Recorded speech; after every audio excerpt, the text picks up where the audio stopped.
Celtics Nation. Your Celtics beat the Los Angeles Lakers today by the score of 126 to 105. Just a complete ass whooping today from your Boston Celtics against the Los Angeles Lakers. And what a sweet win it was. It's always great to see the Boston Celtics destroy the Los Angeles Lakers on that famous Celtics parquet. I am the Parquet Poppy. I'm here with my boy Adrian here at NBA Swing Pass. If you're just tuning in right now, give us a follow. Chat with us today here in the comment section, whether you're watching on YouTube or if you're live watching on X right now. Let's talk about this win from the Celtics today, beating our famous rivals from over here on the West Coast. Adrian, man, great game today, my man. How you doing? Yeah. Good. Yeah, I mean, we came out hot. We was shooting the threes. I think we were shooting at one point, for most of the first half anyway, over 50% from the field and from the three. A lot of uncontested shots. There wasn't much defensive effort from the Lakers, but we were rolling. We were hitting everything. Everyone who played was making an impact outside. It was Missoula ball, swing, kick, pass, shoot, and it was beautiful. Yeah, man, this was probably the most Missoula ball game we've had all year, to be honest. And coming off the second night of a back-to-back where the Celtics had scored about 145, right, in the 140-point range last night, less than 24 hours removed, and they came out absolutely on fire again in that first quarter. Just the carryover from last night, the travel and everything did not affect the Celtics at all. They looked like a fresh team.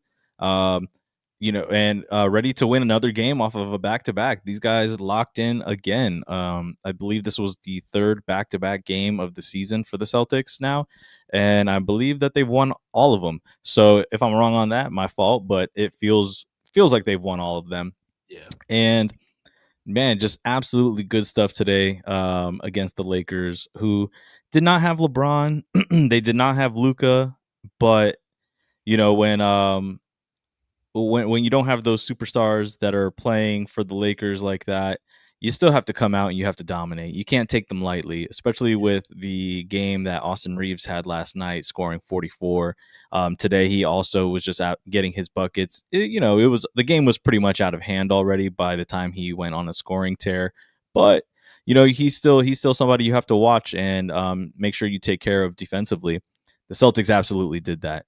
I mean, the defense again today from Minot, from Jordan Walsh, on him, even a little bit of Hugo Gonzalez in that second half, absolutely, flustered him, had him out of his game. He couldn't really find a rhythm till that second half, and that's what you need. Yeah, you can't just come into this game thinking, oh, no LeBron, no Luca. Let's go ahead and relax a little bit. The Celtics did not do that at all. Absolutely dog mentality coming to the game. They were shooting lights out, like you said, and wow, what an awesome win right here. Putting the Celtics now at 14-9 on the season, and they're 8-4 at home. So the Celtics doing, really well now, 5 games above 500 for the season, and yeah, man, just absolutely good stuff. Crazy coaching this season from Joe Mazzulla, and getting these guys ready to play and compete. Um, both teams were coming off of their second night of a back to back, and it looked like Joe Mazzulla had them way more ready to play than JJ Redick did. JJ Redick had the Lakers looking. So yeah, credit to that coaching staff for getting these guys ready for the second night. Yeah, the Lakers seemed a little flat, a little off, tired or whatever, back to back. I mean, no LeBron, no Luca, but still, like there was no energy from that side of the court. It was just Austin Nothing. Reeves against everyone. He was the only Yeah. guy that was making plays for them. Yeah, I mean, that's the thing about load management. LeBron's over there eating popcorn. These guys have to play. I mean, Guys, people pay good money to watch these guys play. Just play the And game. and then he's coming out with the bucket hat on, so he doesn't make eye contact with anyone, trying to be all mysterious. Whatever, dude. Just Yeah. I can't stand LeBron. Yes. And then yeah, exactly. It's like what you're saying, man. Like people, spend their hard-earned money to see this matchup. I mean, this is a marquee matchup for the NBA. The fact that it's on Prime as well. I mean, that kind of sucks. Not everyone does have Amazon Prime. A lot of people do. A lot of Yeah. people do, but at the same time, not having this as a national TV game, kind of sucks. But at the same time, there were superstars that didn't play, and maybe it being on Prime wasn't that bad after all. But still, it sucks for the paying fan in the arena for sure. um you want to see the competition. You want to see the best players in the world play every single night. Unfortunately, in today's NBA, that doesn't happen. That's Yeah. also part of the scheduling from the NBA Cup this season as well. I mean, a lot of these games at the beginning of the season are really front loaded, and once we start getting more towards the NBA Cup playoffs, the elimination games and stuff, the Celtics are going to be playing about 2 games in 2 weeks. Yeah. So there's going to be a lot of downtime for these guys coming up right now. Um, and it makes sense though to rest some of these guys. But when your names are LeBron James, I think people are trying to come see LeBron James play more over Bronny James. Yeah. And the fact that we have. I mean, I thought it was funny though that the Celtics fans were in there ribbing LeBron James by trying to call out his son onto the court. We want Bronny. That was amazing. Yeah. Bronny gets on the court, and every time he's making a shot, the Celtics fans are just like cheering and everything like that. Man, it's actually pretty hilarious that they did that. That was pretty funny to see. Yeah. But He yeah, had go ahead. Yeah. Yeah. He had that crazy pass he threw out of bounds to nobody first time he touched the ball. I know he threw it right to the Celtics bench, like, Yeah. and he was getting cooked on defense, man. I mean, so many backdoor cuts right there at the end. Um, the shot that Jalen took over him, that deep three that he tried to shoot over him, I thought it was not. I'm not even gonna say it was a bad shot. I'm just gonna say it was a funny shot with the history that Jalen has with Mhm. Bronny and LeBron. Yeah. The infamous courtside conversation that Jalen had about Bronny not being a pro. I thought that 3-point shot over him was actually hilarious. Because if that shot would have gone in, oh my gosh, I Yeah. really would have loved to hear. I mean, I'm sure there was a little conversation going on the court anyways between Jalen and Bronny. Man, would it be awesome to be courtside and hear what that conversation was going like on the court.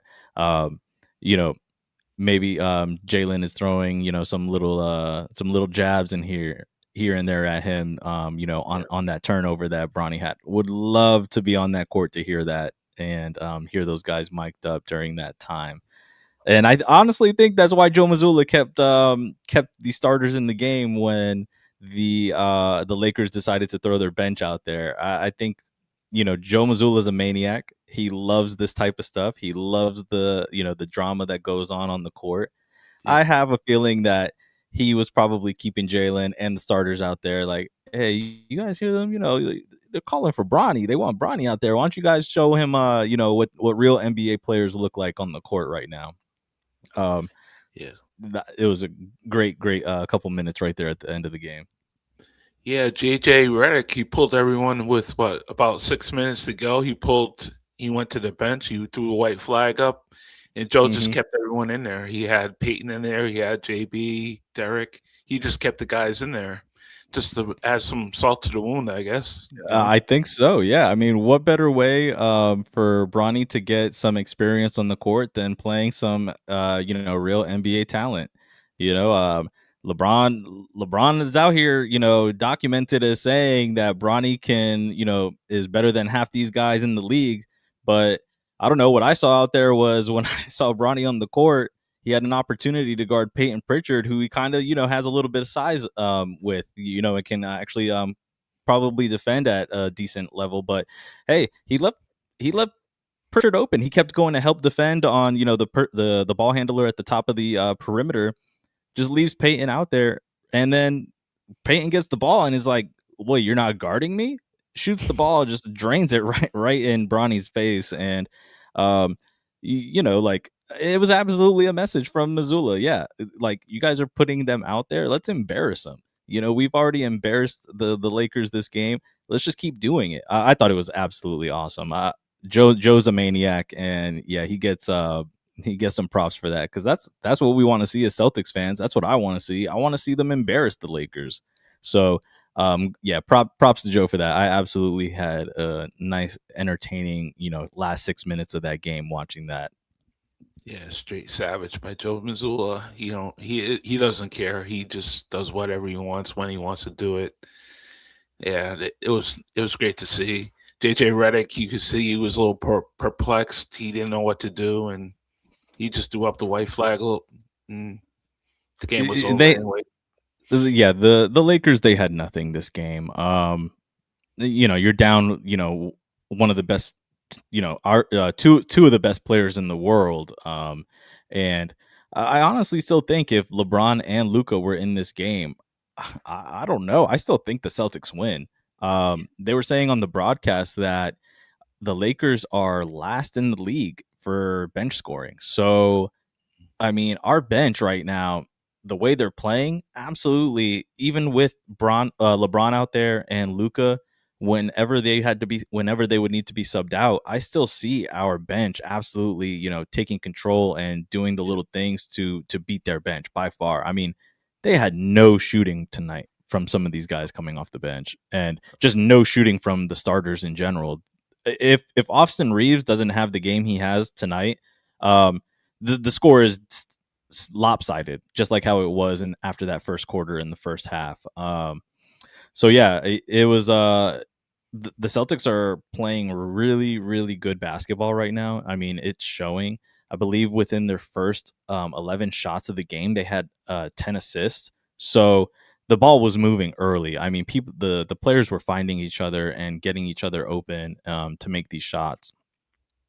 Um, you know, LeBron's defense isn't what it used to be.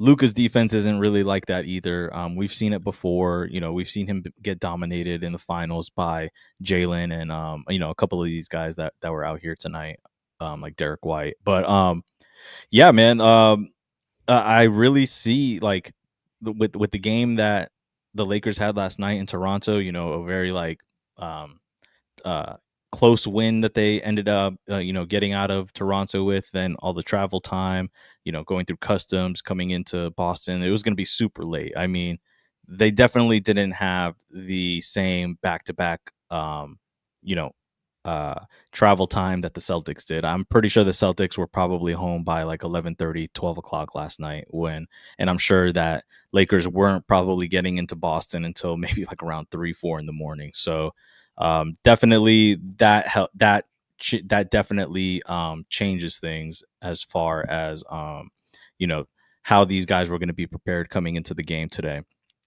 So, yeah, but you do what you got to do. No excuses. Lakers had the same opportunities to win this game as we did. I mean, we still don't have Tatum, and they were without Luca. Their guys should have been able to get it done, but they really don't have the personnel.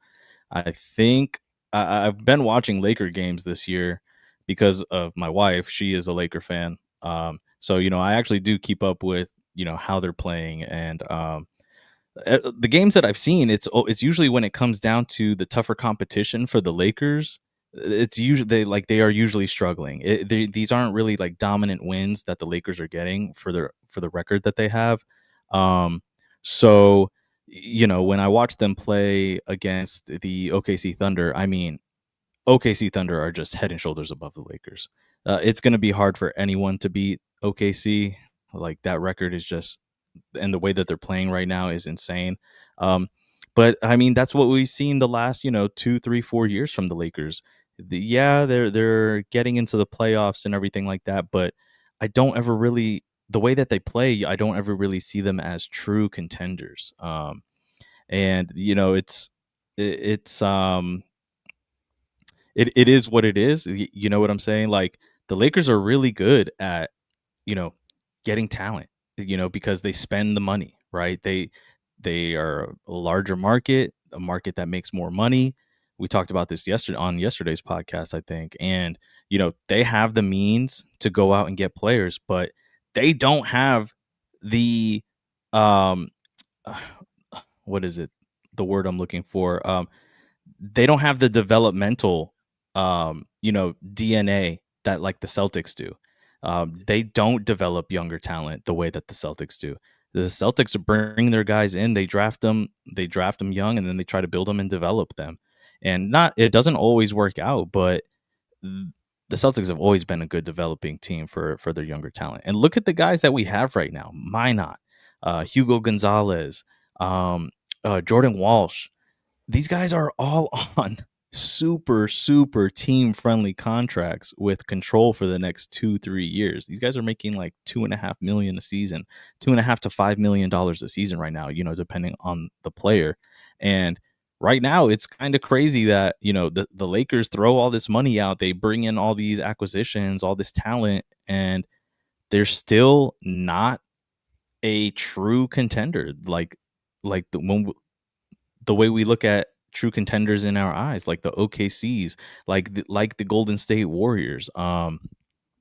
So it's like the Lakers. They're always going to be relevant. It's the Hollywood, it's the glitz, it's the glam. But you see our bench compared to theirs. I mean, it's night and day. What and I say our bench, even though we have like Jordan Walsh starting today, right? He's when Tatum comes back, he's going to the bench, but what he's been able to learn and develop this season right now, so whenever Tatum does come back and he's the first guy that comes off the bench after JB or JT, I mean this what he's been doing this season is absolutely instrumental into his future, into building into stacking up these building blocks of progression. And he's absolutely going to be a force. The way that he's been playing, man, it's crazy hearing me say this because I was not high on Jordan Walsh. And I honestly think that they're gonna need that there's gonna be an NBA piss cup sitting in his locker, ready for the PED test, man. Because yo, Yeah, he was at what they say 12, 14, I don't know, he was 16 shots in a row from yeah the 16 past in a row. what dude, what an insane insane scoring run from him these last 3 games. And he just continued to improve on it and later on in the game too. In that second half, he had a little bit of foul trouble, but when he did get it going again, I mean, this kid is just absolutely insane. The defensive intensity that he puts onto these ball handlers for these opposing teams, the steals, the blocks, um, absolute dog. And we're super lucky that we have a coaching staff that can develop these guys and keep this contention going for the Celtics right now. Man, really, really good spot right now for the Celtics, sitting at 14-9. Yeah, you compare the two teams. You look at the Lakers, you can say they're a soft team. I mean, they have Aiton, who's a big man who plays soft. He doesn't play to his size. They're not a physical team. They're not engaged defensively. They have scoring, Luca and LeBron, but they're not a tough team. They're not a strong team. They're not built that way. So they make these runs in the playoffs, like you said earlier, and they get bounced maybe the first, second round. They'll never progress. I think they just have to clear the slate. And when LeBron leaves, when he does finally retire, it's just they have to acquire the right personnel. That's what Brad does. And it looks like that's not what the Lakers do. They just go for the big name. Sometimes the big names don't make a good team. Right. And I yeah, I 100% agree with you too. Like the team is, yeah, like they're a little soft. I mean, I like My wife's favorite player is Austin Reeves. I have been saying for the past couple years, like this kid's pretty good. He just needs, a couple more seasons and everything like that. We're seeing it happen now this season. He's kind of like breaking out right now, especially when LeBron was out. To start this year with the sciatica pain and everything. He's been like really rounding into the player that I thought he was going to end up turning out to be. And my wife absolutely loves him. He's a good scorer. The only thing that I think that could make Austin Reeves a more likable, player to the mass media, to the mass market of like, the casual NBA fan is don't buy into the Luca and LeBron style of complaining when you don't get a foul call, man. Austin Reeves would be a way more likable player than he is.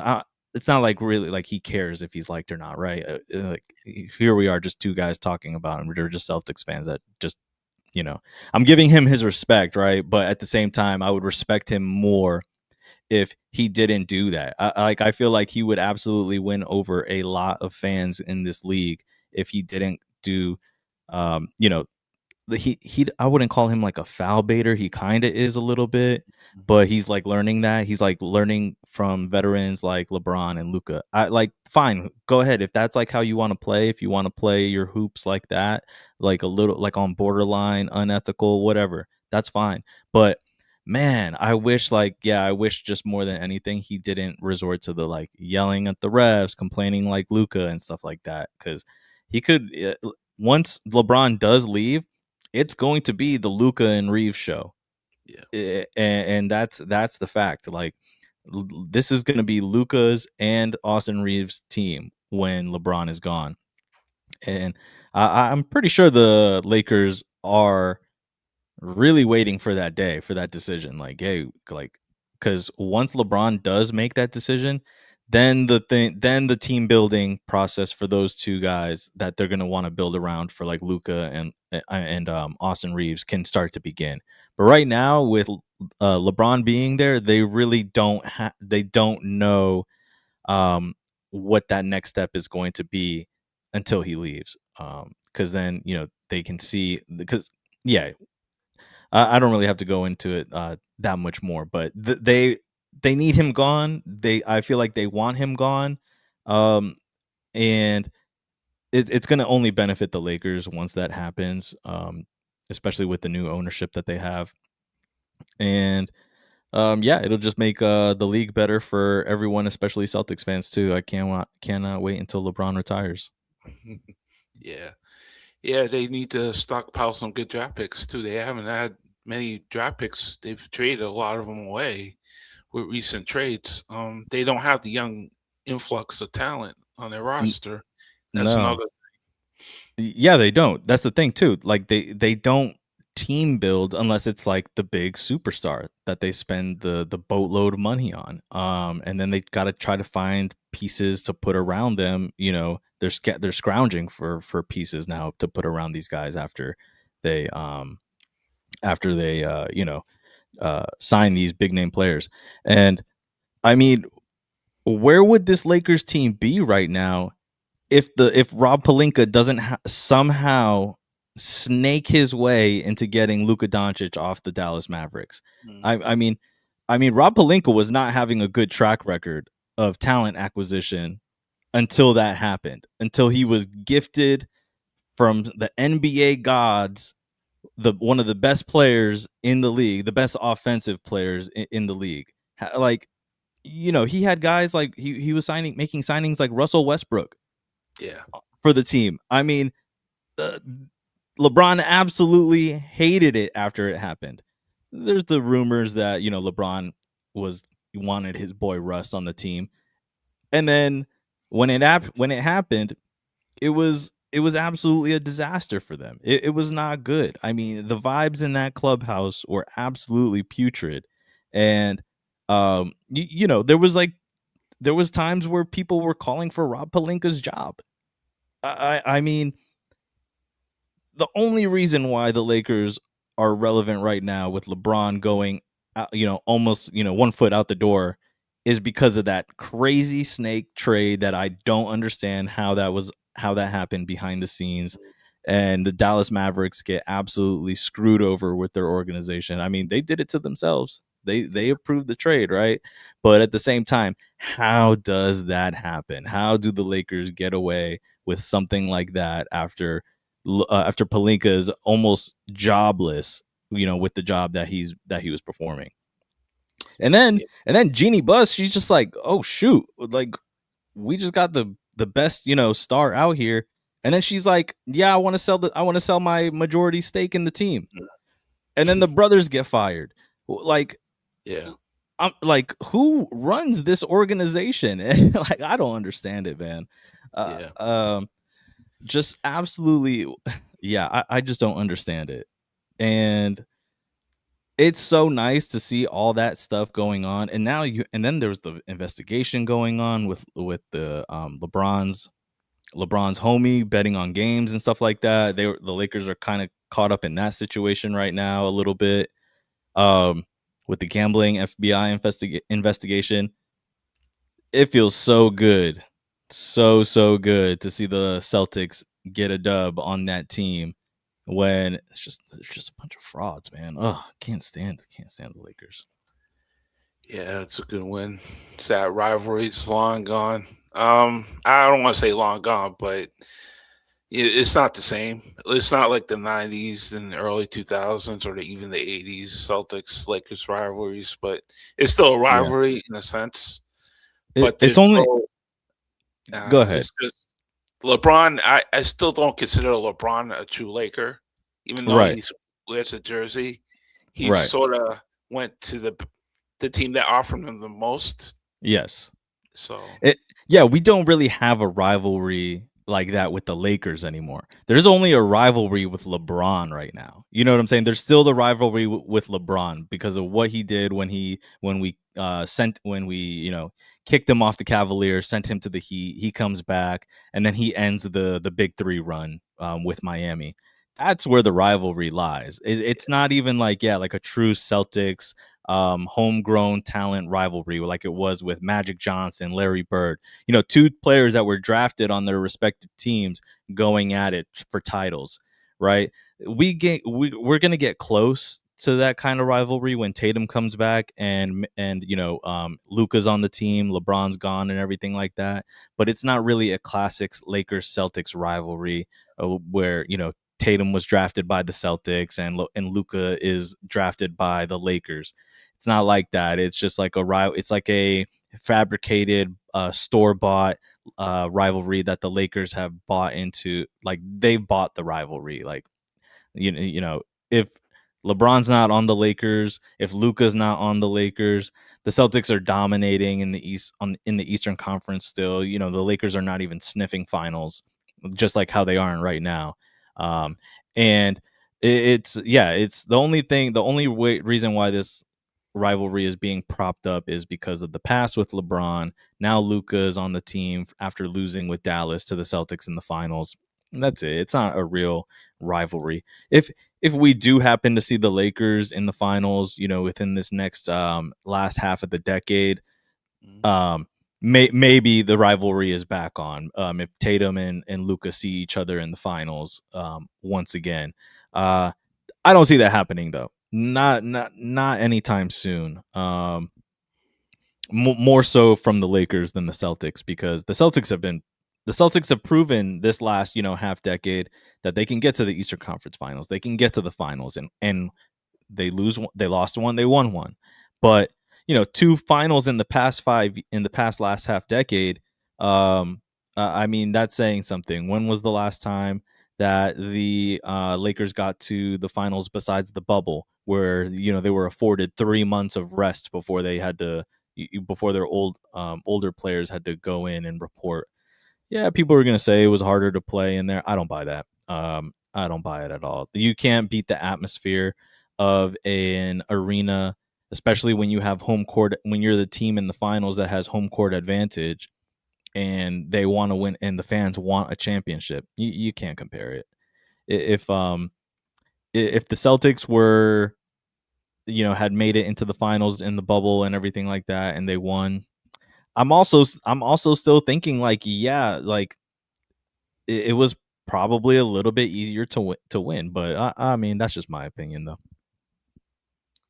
Yeah, I mean, you look back at the 2007 draft, how things could have 2007, yeah, 2017, I'm sorry. Mm. What if the Lakers had drafted Tatum with the second pick? How things could have ended up. You just don't Bro, know. It's just, magic in the front office just loved LaMelo. And what a fumble! What if yeah, that that was and a that and we're going back that far, and like the Lakers still can't figure out, you know, who to really draft. Like they got put in the position to get a player like Tatum, and it was just because the kid that went to UCLA, the kid that's from Cali, they were all in on him. I mean, did they do their homework? Tatum was the Gatorade Player of the Year that year. I mean, it's just like it's like they want the media, the buzz around the pick. They want the buzz around the player that they spend the most money for and everything. It's never really about, team building yeah, for that organization. It's just more like, let's spend money. And I mean, they didn't. I mean, they didn't even draft Kobe, right? Like they traded for him after the fact, after yeah, the Hornets had already picked him. Um, yeah, so it's like, and then they got Shaq to pair up with him from Orlando. That is how that organization operates, and um, they were successful for a while. They were winning championships back. What was it? Back to back to back. I mean, um, it worked for a little bit, but they don't have they don't have the players like a Kobe and a Shaq right now on that team, right? It's Luca and LeBron are two totally different players compared to that. And yeah, man. I mean, it's just I don't know how this new ownership is going to operate, if they're going to, change up, cuz they got rid of the Bus brothers, who were the heads of I believe that they were like the heads of the scouting. yeah, I mean Genie was letting those guys, scout, and I mean, like, what were they doing all these yeah, years? Like, what were they doing? Because if you're putting your brothers in that position to scout and get these, and get talent that you can develop with the coaches that you spend money on, to pair with the players that you spend a lot of money on, and that's not happening. I mean, the new ownership was right to fire those guys. I mean, you can't let it continue to go on if it's obviously not working for the organization, where you're just still spending money on the star player, hoping that they can, carry you and pull the more inferior players into the finals and win. I mean, it's hard to do for, a sustainable amount of time, and the Celtics absolutely have the formula to do it. They've been doing it for years now, so it shouldn't really come as a surprise to Celtics fans, with the success that we're having. If you've been watching the Celtics for a long time, if you've been watching since, pretty much 2007, even the years before that, when the team wasn't that good with Pierce, and he was kind of like, you know struggling a little bit, asking for talent, they weren't giving it to him. Pierce was still playing hard. yeah, Like he was still expecting, the most out of his guys. He just got to a point, and it was, hey, get me some help or I want out of here. And the Celtics, pretty much since that moment, ever since the Big Three trade, the Celtics have really found their stride. These past almost 20 years now, man, or almost 20 years removed from the 2007-2008 season. So, um, yeah, man, it's been almost 20 years of watching the team not give up. Has there been a season since '07 where you've seen this team, you know, they're not like, they're not good, but they're not sitting on their hands, like they're yeah. not actively like trying to like tank? I haven't seen it. No, no. I don't remember. I've watched a lot of Celtics basketball, but I can't remember a team, in these past almost 20 years, like basically just giving up on the season and not playing hard, and not and disrespecting the uniform, disrespecting the parquet. Not I don't Every player that has come into this organization buys in. So Yeah. if you can get players to buy in, uh, that's what it's all about, my man. Because Yeah. the mindset is totally different from what we saw from the Lakers today. Like you said with Aiton, I mean, just some lazy plays out there, some taking some plays off. You could see it, Yeah. um, and and we're super fortunate. We're just super fortunate to be Celtics fans and be in the position that we're in when a lot of people thought that the team was going to be pretty crappy this year. Um, yeah, I mean, it's some good filibustering right here. Past 36 minutes. Um, let's see. Let me check my Twitter. Let's see how we're doing out here. Any Another updates? DMP for Chris Boucher. I don't know what's going on with him. He's in the doghouse, I'm thinking. I don't know. I don't know if it's doghouse. I wouldn't say doghouse. I would probably just say that the Celtics have seen enough from his minutes that he's gotten on the court. Nothing. I don't think there's any like animosity coming from him with the coaching staff or anything like that. I don't think that he is. I don't think that he's a problem in the locker room or anything like that. There's been no reports of nothing like that. I just think he's an end of the bench guy. They kind of just view him as a emergency piece. If there's a game where Tillman comes in and he gets hurt or something like that. Yeah. Uh Unfortunately, not everyone can get minutes. You know what I'm saying? And we have to kind of like look at the minutes that um Boucher, when he does get minutes. I mean, what are we seeing? Have you seen anything super like impactful where he's come in and changed the game or anything? Because I haven't, Yeah. if I'm being honest. Yeah. And it's like, do you give a guy minutes just to give him minutes because he hasn't been getting Yeah. minutes? I don't think that's Joe's mentality. I think Joe, if he's gonna give you minutes, you gotta earn more minutes with the minutes that he gives you. Yeah. Unfortunately, I haven't seen that from Boucher. He did decent at the beginning of the season. Preseason, he was looking great, but it was preseason, right? He just doesn't have he doesn't have size either, man. Every time I've seen him come into the game, he does kind of get bullied in the post, and it is what it is. He's definitely yeah, just that I just don't think they needed him, especially tonight. I mean, the lead was so drastic, and I still think Baylor Shireman, like rightfully, has probably earned more minutes than Boucher. Uh, not it's not really saying too much about.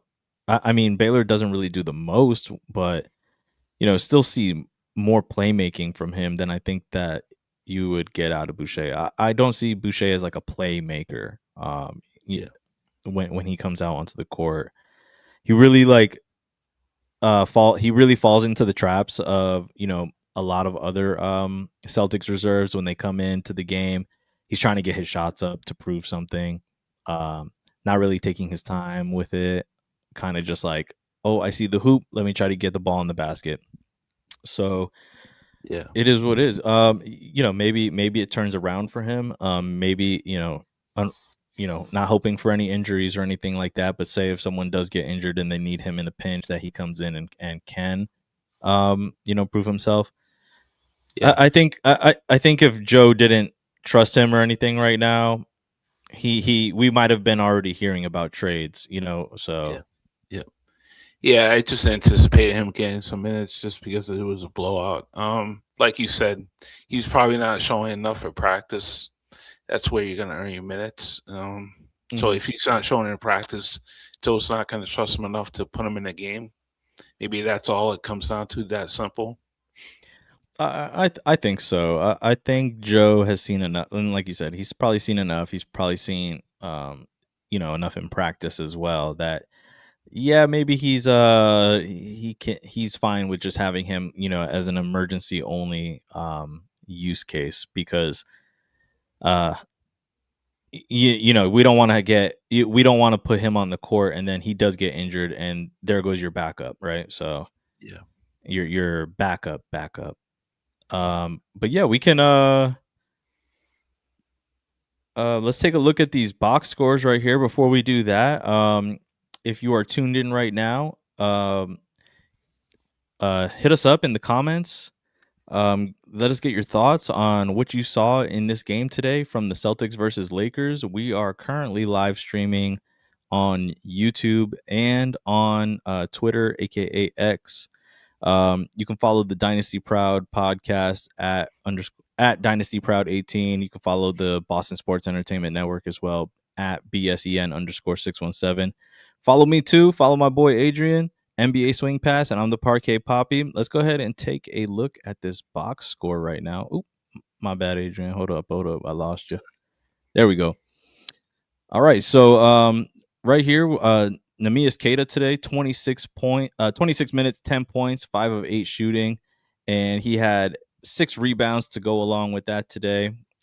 Really good stuff from Namias today against uh the Los Angeles Lakers big in DeAndre Ayton, who played 28 minutes, 6 points, 3 for 9 shooting.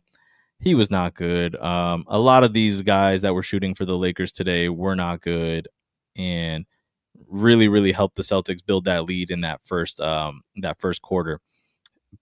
39 points in the first quarter for the Celtics to the Lakers 17.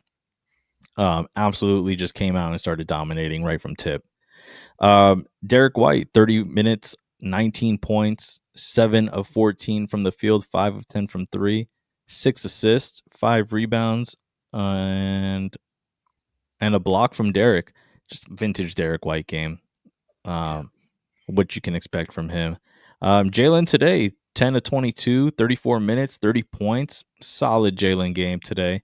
Got to the free throw line 9 times today, sinking 7 of 9, 8 rebounds, 8 assists. Kind of was flirting with a triple double there for a little bit with the 8 rebounds and 8 assists, but unfortunately didn't get that. 3 turnovers today, so taking care of the rock. Really, really, really good game from Jaylen Brown today. He didn't, start off the hottest. Wasn't really involved in the first about 25 points, 25 to 30. Yeah, I would say around 25 points for the Celtics starting that game. It was a lot of the other guys getting it done, helping build that lead for the Celtics in this game. But still an absolutely great game for Jaylen Brown today. Not going to undermine it. The guy has been playing at an MVP type level. They put him today in the top 10 finally for in the MVP conversation. He's still 2 below who is it over there on the Spurs who hasn't played in almost like 3 Wemby. weeks now. Wemby sitting 2 spots above Jalen, who hasn't played in weeks. I mean, Yeah. that's ridiculous. Come on. Yeah. Best of ability is availability, and Jalen is doing that, and still helping to carry this Celtics team to where they are right now. I mean, this is super impressive for Joe Mazzulla and Jaylen Brown this season. Cannot go understated. This type of performance. I believe Jalen's averaging about 29 points right now per Yeah. game on the season. That's Larry Bird and Jason Tatum level. So, uh, when Tatum was doing that a couple seasons back, averaging the 30, he was in like top 5, top 3 MVP conversation. Having him down at number 10 is absolutely absurd. He should at least be 6, 7. I'll definitely take 5, but he should be 6, 7, 8. Sitting at 10 is ridiculous. Yeah, his offense is easy right now. He's not forcing.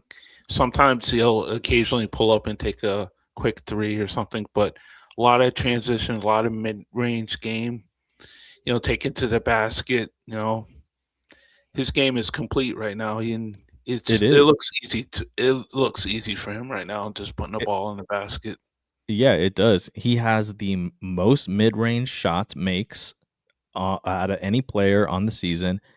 We were noticing it, like, a couple weeks ago on the pod that he's getting these shots a lot more this season, like how he did in the championship season. We talked about that.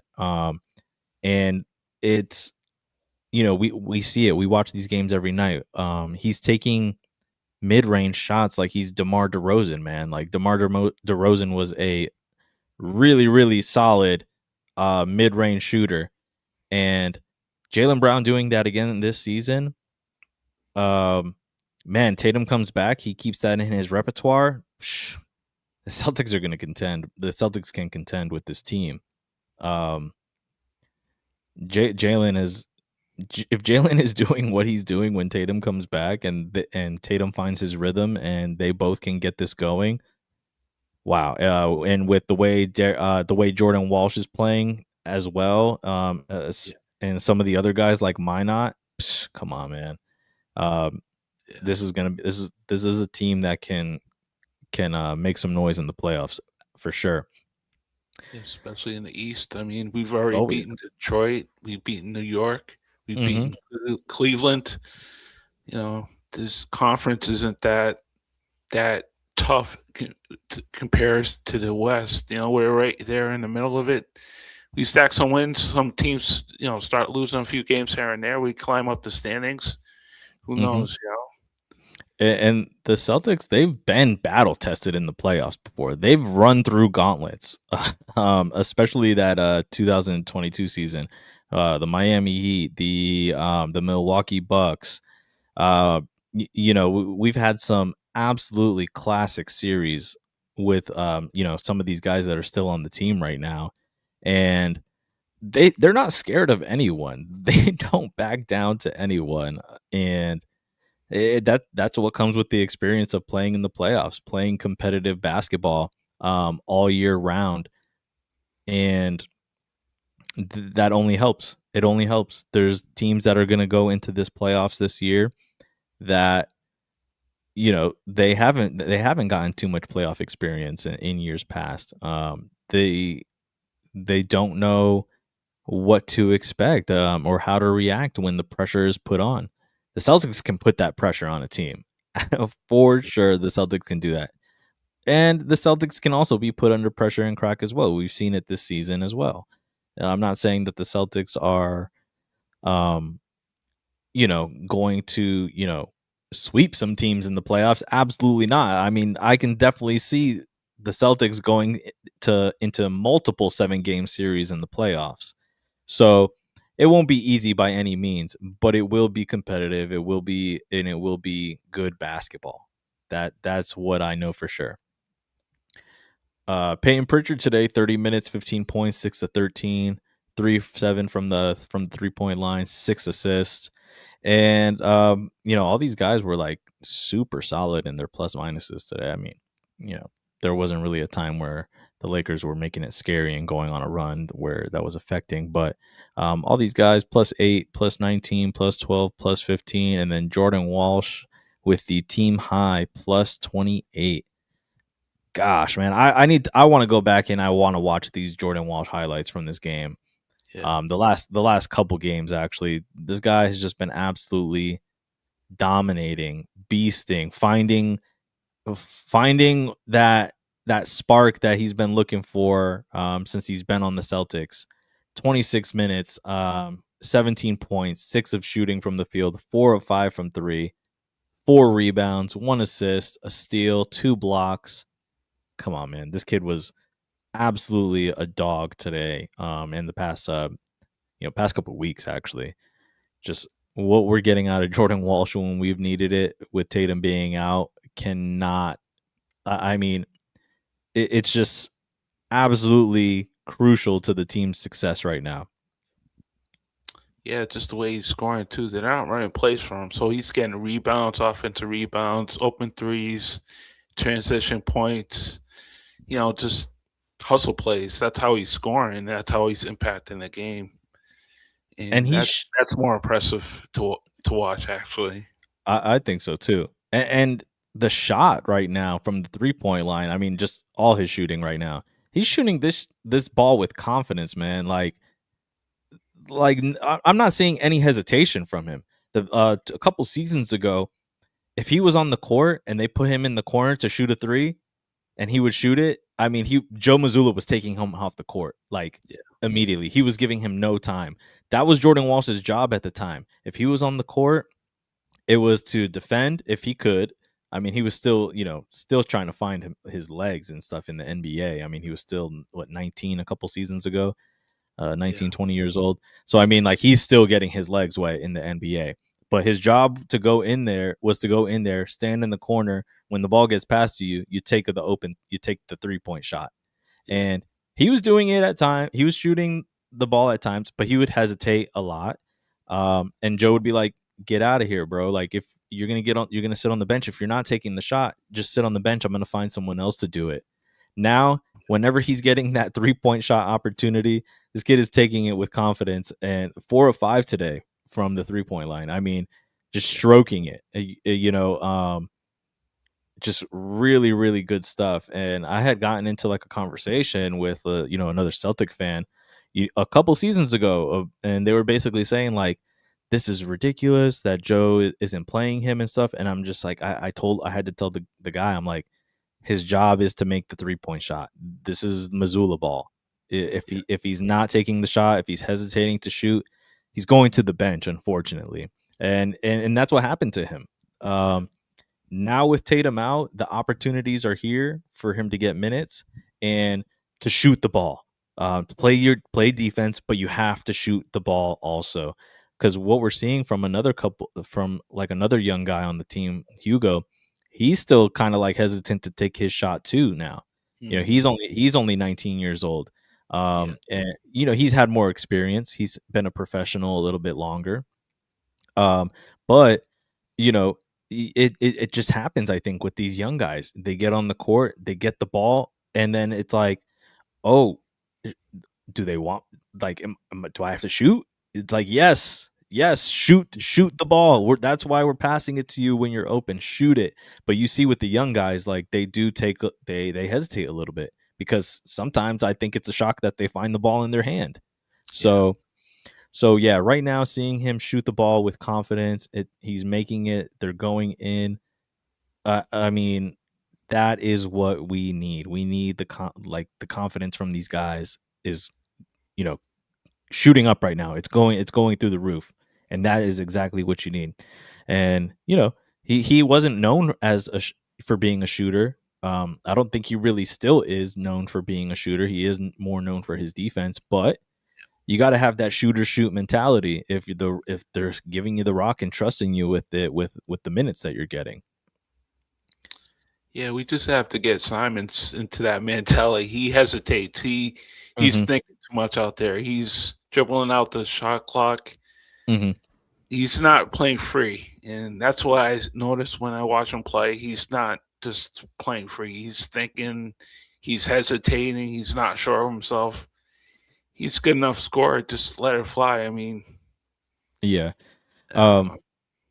Yeah. I hear what you're saying. I was listening to the Locked On Celtics podcast the other night with John Corrales, and he had Tom Westernholm on as his guest, and I guess Tom Westernholm had mentioned that I guess Minot's locker is pretty empty. um he's kind of probably thinking a little bit too much, like you're saying, because of the fact that he doesn't know where he's going to be on this team come the trade deadline.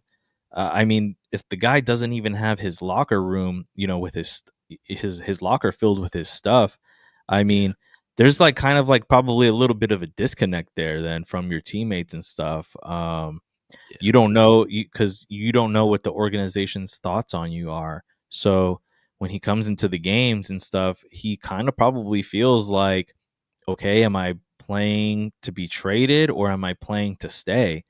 yeah, I'm sure that it gets into his head at some points, and he's got to probably try and trust him, like rely, like he's probably thinking I need to um get mine because if I am gonna be traded, I'm gonna have to. I don't want to get traded to a bum team. He's on a team that can, possibly contend for a championship this year with the team. So, I'm sure that the situation that he's in does not make it easy. Um, he didn't have a bad game today. No. 16 minutes, yeah, 8 points, 2 of 4 from the field. Those were 3-point shots, and then he got 2 at the free throw line. Got a couple of rebounds, couple of assists. His thing, it's just his thing is his, yeah, like you said, his decision making and his lack of size. He is a different small player compared to Peyton Pritchard.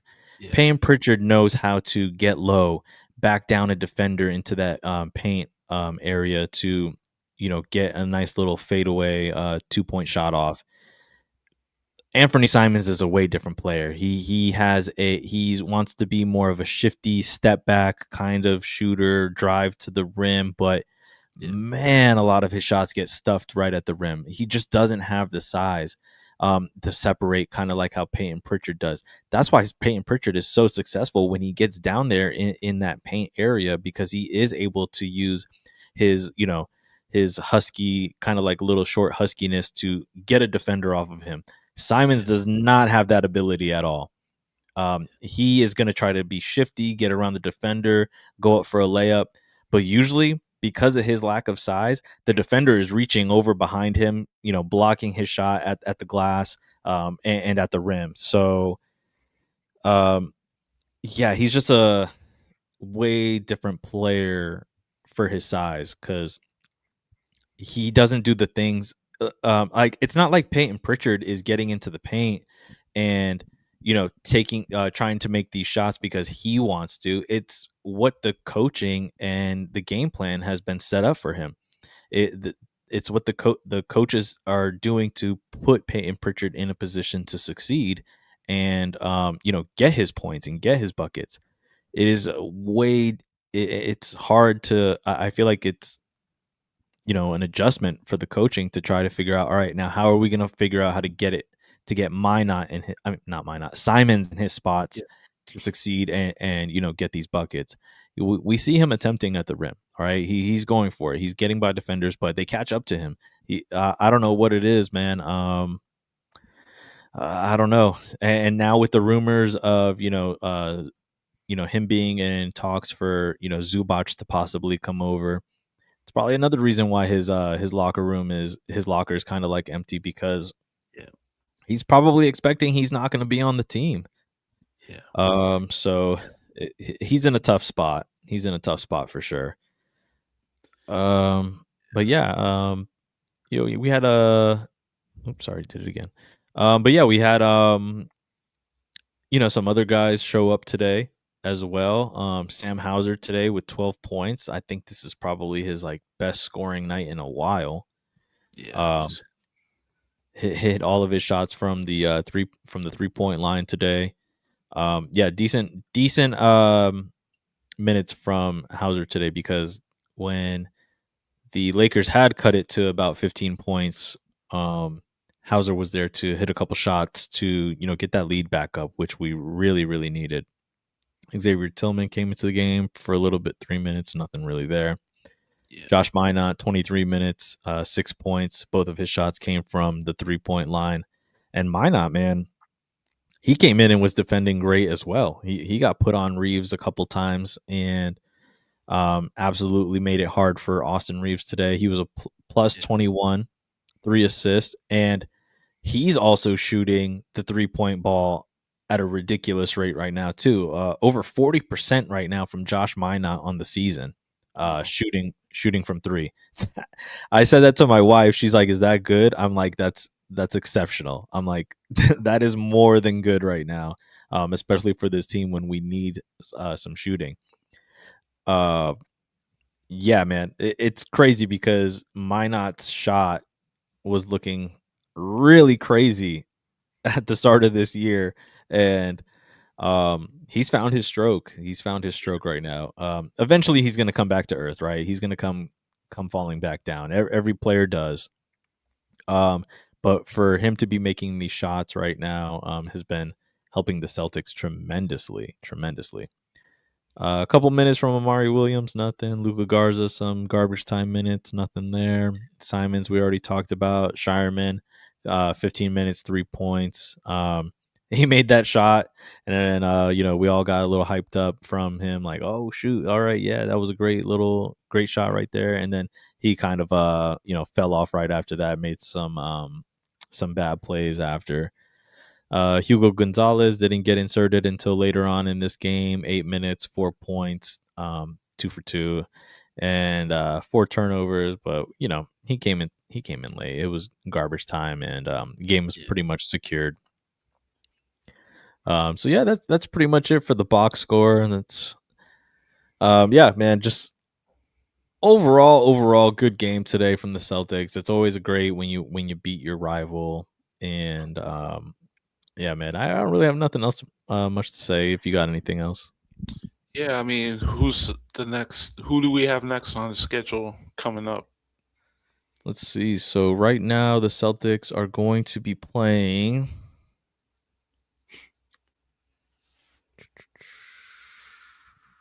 Let's see. So next game is going to be this Sunday, December 7th. We're going to Toronto. Got a couple games on the road right now. So December 7th versus Toronto, and then after that, we're going to be seeing the Milwaukee Bucks on December 11th. So a nice little 3-day break for the Celtics before 3 full days um, before they even play, the Milwaukee Bucks. Good time to rest and recuperate for them for sure. And then they won't have another game until the 15th. So there's going to be a lot of rest days for these guys right here when the season has been really, really, really compacted to start this year. So nice to see that these guys are finally going to get some days off to rest, recuperate, get some practice in, Yeah, um, work on the things that have been working for them so far this season you know, with the lack of, rest time that they've been having and practice time. This is going to be a nice little stretch for the Celtics to, get their legs back underneath them for the eventual West Coast road trip that is coming up at the end of December. Yeah, I think we get this dub against Toronto. I can see us getting this dub against Milwaukee without Giannis, yeah, and we got Detroit coming home, then Miami coming home to us.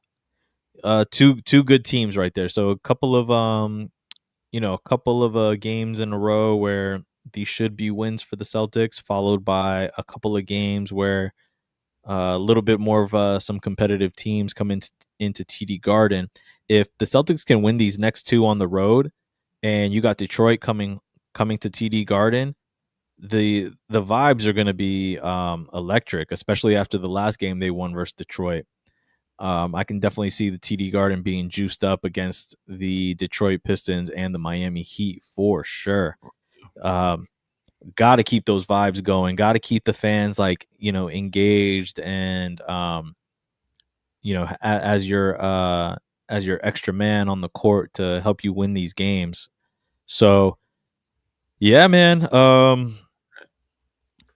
Good stuff, man. Good stuff today from the Celtics, and looking forward to these next 4 games.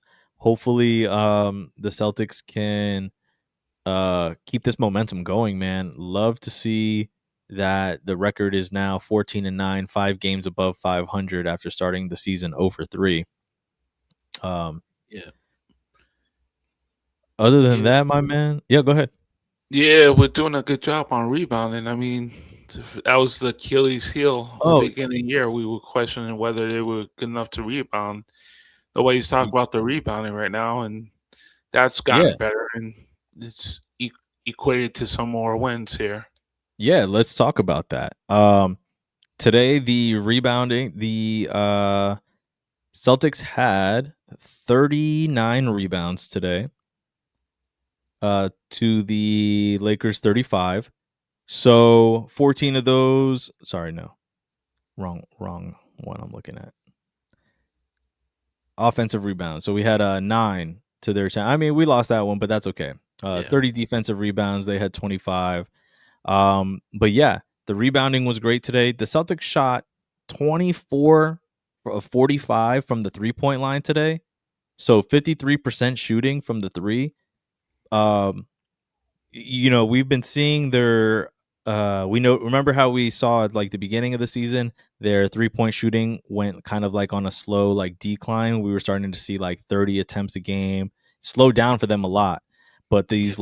this last like week and a half, the 3-point shooting has started to increase again, and it's really turning. I think they had to slow down on the 3-point shooting a little bit to kind of like figure out how they were going to score inside, to get defenders to draw in and stuff like that. Because you know a lot of the teams at the beginning of the year, they were guarding the 3-point shot. Yeah. So Joe had to figure out another way. How are we going to score? How are we going to, score some points? And the Celtics were going inside a lot. That's why, I mean, Jalen's, attempts from the mid range this season are so high because we had to find a different way to score. Now that you see that they're kind of defending, stacking the paint a little bit, the Lakers even went into a zone, and kind of like dared the Celtics to shoot the 3 today. So when they went into that zone, the Celtics were like, all right, well, you guys are playing zone, which means like you can't guard us man. So we're gonna try to swing the ball, look for the open man on the perimeter, and the Celtics were just cashing on the 3-point shots today. Um, so 46 to 85 overall. More than half of the shots were from the 3 today. I mean, that has not really happened a lot this season, and um, man, just good on this coaching staff, bro. They're just finding ways for the team to win. And yeah, it's like you said, the rebounding has gotten better, the 3-point shooting has gotten better, and even the assists today, 31 assists, decent. These guys were sharing the ball. 14 turnovers today, not that bad. Could have been way worse. Let's see, Lakers had 14 as well, and the Lakers only took 35 points, 35 shots from the 3-point line today. So yeah, the Celtics won the math right there. They made 14 out of 35. Most of those, I believe, were from Austin Reeves. Yeah. He kind of went crazy a little bit. Not even. He made his like towards the like at the end of the game when he was on that going on that little scoring spree for the Lakers to kind of get them within the 15. Um but once again, the Celtics lose the free throw battle. 12 free throws today compared to the Lakers. Oh my god, I was about to curse. 29 free throws, bro. Yeah. 29 free throws. You've heard me talk about this. The Lakers just get calls, superstar calls for this guy right here, Austin Reeves. 17 free throws today compared to the Finals MVP Jaylen Brown shooting only 9. What's going on with this league, man? They like Yeah. heavily favor the Lakers and give them free throws. It's not a conspiracy. It is a fact. You can look up the numbers. Um, it, it is what it is. The Celtics adjusted, right? They were still able to win. The Lakers were starting to come back into this game based off of like taking a lot of free throws. The Celtics were just giving them points, but the Celtics weren't getting the same calls on the other end of the court. There was multiple times where Jalen's out here getting hacked, D White getting hacked. We don't get those calls. Um, like that's insane. The only player on our team today that was shooting more than 2 free throws today was Jaylen Brown. He took 9 free throws. The next for the starters, Jordan Walsh, 1 free throw, 1 of 1. Wow. No other starters got free throws besides Jaylen Brown and Jordan Walsh. Not Peyton Pritchard, not Derek White. These guys drive to the hoop, right? I'm not tripping. I don't know. Namish Keita lives under the basket. You Yeah. telling me he didn't get fouled once by DeAndre Ayton in this game? Get out of here, bro. I don't want to hear that. Sam Yeah. Hauser, no free throws. I mean, he takes most of his shots from the three. Yeah. Nothing from Minot. Nothing for Anthony Simons. By the good graces of the NBA gods, got 2 free throws today, for the bench. The only free throws in the game from the bench, 2. That's it. 12 for the Celtics total, 29 for the Lakers, and who else? Gabe Vincent, 4 free throws for Gabe Vincent. Jake LaRavia, 2 free throws. Like, no, who was talking about Jake LaRavia this season? Or I mean, before this season. I mean, Yeah. right? Like, this guy's getting more free throws than Derek White and Peyton Pritchard, NBA champions. Get out of here, bro. Get out of here. Austin Reeves, 17 free throws today, dog. Yeah. That is a superstar whistle. The Celtics would kill to get a superstar whistle like that. Tatum doesn't even get that whistle, dog. Like, it's insane. Hollywood. You're right. It is. If Jason Tatum was on the Lakers, he'd probably be the greatest player in the world right now. Yeah. With the amount of points that he would stack up with that organization based off of free throws. Jackson Hayes, 2 free throws. Dalton Connect, 4 free throws. Like, come on, man. Like, that was it's so hard for the Celtics, man. It's so, like, it's always so hard for the Celtics. It's never easy. Not complaining though, because that's the mentality that the Celtics have. Yeah, they get frustrated with the foul calls. Jaylen Brown will complain about it, but they don't cry. Like, they don't cry like Luka, like LeBron, like Austin Reeves. Unfortunately, I wish he did not cry for fouls, but he does, because he's learned from the best. Yeah, man. Yeah. But we get that dub. That's all I care about. That's all that matters. But all right, Adrian, I'm gonna get out of here for the night. I just want to thank you everyone for tuning in tonight. If you happen to tune into this post game podcast, I know there's a lot of post game podcasts out there, a lot more connections to the organization in general. But hey, if you tuned into us and watched us for a little bit, we appreciate y'all. Give us a comment, give us a like wherever you're watching from. You can also retweet the live stream after on X as well, if you want to share it with people out there. Give us a follow at Parquet Poppy, at NBA Swing Pass. You can also follow Dynasty Proud 18 and Boston Sports Entertainment Network at BSEN_617. Your Boston Celtics are now 14-9 on the season, 5 games above 500 after a victory, 126-105 against the hated Los Angeles Lakers. We will see y'all in the next post game, whenever that is. Until then, go Celtics. Peace out, everyone. Ends tonight here. It's over. Time to say it again, Boston. Anything's possible. Banner number 18 has been secured. The Celtics are NBA champions.